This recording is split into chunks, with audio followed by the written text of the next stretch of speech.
विधानसभा जो कि खत्म हो गया, उसमें चुनाव जो कि 2070 उम्मीदवार खड़े हुए थे, 546 की जो जमानत बचा पाए अपना। कहा जा रहा है, ये आंकड़ा आया है सामने, आप हॉट इंडिया के प्लेटफॉर्म पे है, मैं हूं सोनू राज।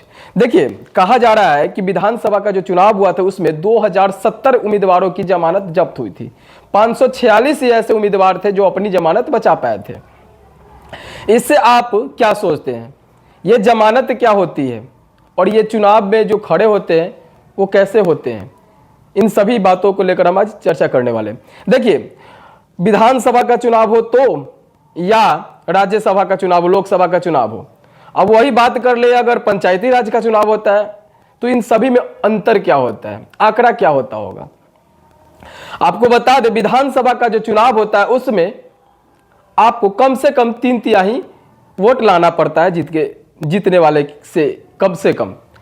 अगर आप उतना नहीं ला पाते हैं तो आपका जमानत जब्त हो जाएगा। जमानत जब्त कहने का मीन्स ये होता है कि जो आपने पैसा वहां पे जमा किया है सरकारी खाते में, वो आपका जमा हो जाता है। कुछ लोग ऐसे भी होते हैं जो प्रोफेशनली चाहते भी है कि भाई प्राइवेट हमें गार्ड मिले, तो भी होता है। आज उसी पर चर्चा करने के लिए हम बात करते हैं। पहले लोकसभा की अगर चर्चा करें तो लोकसभा में 30 उम्र मांगा जाता है, और वही विधानसभा की बात करें तो पहले 23 था, अब 25 हो गया है। अब जमानत जब्त हुई, जिसका वो मैं आंकड़ा बता दूं तो पटना में 121 की जमानत जब्त हुई। इसमें 15 महिलाएं थी, 121 में से 15 महिलाएं थी, उनका जमानत जब्त हो गया। पटना में किस विधानसभा क्षेत्र में कितनी जमानत जब्त हुई वो मैं बता रहा हूं आपको। मोकामा में 9 जो कि चुनाव लड़े हुए थे उसमें से 6 का जमानत जब्त हो गया। बाढ़ में 12 चुनाव लड़े और 10 लोगों का जमानत जब्त हो गया। बख्तियारपुर की बात करें तो 13 चुनाव लड़े हुए थे और 7 का जमानत जब्त हो गया।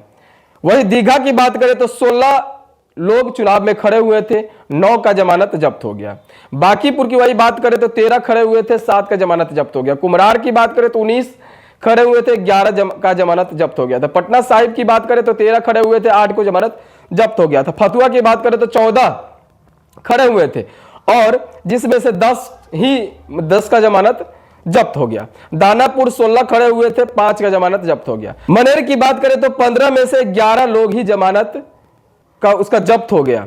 और वही फुलवारी की बात करें तो 17 लोग खड़े हुए थे, 10 का जमानत जब्त हो गया। मसौड़ी की बात करें 13 लोग खड़े हुए थे, 7 का जमानत जब्त हो गया। पालीगंज में 29 खड़े हुए थे, जिसमें से 12 लोगों का जमानत जब्त हो गया। विक्रम की बात करें तो 12 लोग खड़े हुए थे, 8 लोगों का जमानत जब्त हो गया। अब ये जमानत जब्त होने के बाद क्यों खड़ा होते हैं लोग, किस लिए खड़ा होते होंगे? तो कहीं ना कहीं अपना नेम थेम के लिए खड़े होते हैं और अपना दबदबा बनाने के लिए कि आने वाले समय में अगर हम इन्वेस्टमेंट कर देते तो आने वाले समय में वो इन्वेस्टमेंट निकाला जा सकता है। ऐसे प्रत्याशी होते हैं जो सोचते हैं कि खड़े होते हैं, देखते हैं चुनाव होता क्या है, तो ऐसे लोग खड़े होते हैं। लेकिन ये आंकड़ा जो कि बताया गया है, ये आंकड़ा बहुत ही बड़ी आंकड़ा है, क्योंकि इस तरीके से अब लोग बढ़ चढ़ कर हिस्सा ले रहे हैं नेताओं में, और नेतागिरी का भूत सवार सबके ऊपर होते ही जा रहा है। आए दिन देखते हुएगा कि एक जो कि विधानसभा से 10 से कम नीचे प्रत्याशी उतरते ही नहीं उस विधानसभा में, और यह प्रक्रिया जो कि सभी विधानसभा में चलता है। और जमानत बचे या जमानत जब्त तो उससे मतलब नहीं होता है, लेकिन खड़ा होना है। जिसमें से हमने बताया कि 15 महिलाएं हैं जो कि जिनका जमानत जब्त हो गया था, और 121 जो कि पटना की बात कर रहा हूं, तो पटना में इतना है तो सोच लीजिए अगर छोटा मोटा विधानसभा होगा तो इसमें कैसे कितने लोग खड़े होते होंगे। तो सभी जगह का आंकड़ा यही है। लेकिन मेरा मानना है, हॉट इंडिया का मानना है कि कम से कम अगर आप नेम थेम ही बनाना चाहते हैं तो उससे पहले मैंने कई वीडियो में कहा था कि वीडियो के अगर नेतागिरी करना चाहते हैं तो आपके लिए पैसा होना बहुत इंपॉर्टेंट हो जाएगा। ये हमने एक आंकड़ा बताया था जिसमें मनीष कश्यप ने बताया हुआ था कि 2 करोड़ रुपया कम से कम लग जाता है खड़े होने में। अब इनका जमानत जब्त 25,000 है और 2 करोड़ रुपया खर्च करते हैं तो कहीं ना कहीं तो रोना ही पड़ेगा। तो ये चीज चलता ही रहता है। लेकिन अगर आप नेतागिरी करना चाहते हैं तो इन सब चीजों को लेकर सोचना पड़ेगा और पैसा कमा लीजिए तभी नेतागिरी में आइए।